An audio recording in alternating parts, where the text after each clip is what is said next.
इजलास भी तलब कर लिया। इजलास 19 मार्च को कल ऐवान वज़ीर आला 8 क्लब कमेटी रूम में सुबह 10:30 बजे होगा।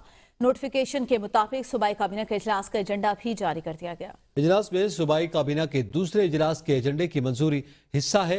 आम खबर से आपको आगाह कर रहे हैं, इजलास 19 मार्च को ऐवान वज़ीर आला में सुबह 10:30 बजे के लिए बुलाया गया है। सूबाई काबीना के इजलास का एजेंडा भी जारी कर दिया गया। जी बिल्कुल, सूबाई काबीना का आज दूसरा इजलास 10:30 बजे हुआ था, जिसके बाद अब सूबाई काबीना का जो तीसरा इजलास है वो भी तलब कर लिया गया है, जिसका बाकायदा तौर पर नोटिफिकेशन भी जारी कर दिया गया है, जिसके मुताबिक तीसरा इजलास 19 मार्च कल ऐवान वज़ीर आला 8 क्लब में होगा और जो सुबह 10:30 बजे होगा। जबकि इसके एजेंडे के बारे में अगर आपको बताता चलूं तो दूसरे इजलास के जो एजेंडे की मंजूरी है वो भी कल के एजेंडे का हिस्सा होगी, जबकि नॉलेज पार्क को सीबीडी के हवाले करना इजलास के एजेंडे में शामिल है। इसके साथ साथ बैंक ऑफ पंजाब की जानिब से 10,000 इलेक्ट्रिक बाइक की फराहमी का मंसूबा है, वो भी एजेंडे में शामिल होगा। जबकि इसके साथ साथ जी सीईओ पंजाब ट्रांसपोर्ट कंपनी फाइक अहमद डेपुटेशन मुद्दत में जो तोसी की मंजूरी भी एजेंडे में कल के इजलास में दी जाएगी। इसके साथ क्लाउड सीडिंग प्रोजेक्ट के लिए एसपीडी को फंड की मुंतकिली की मंजूरी भी कल के इजलास में दी जाएगी।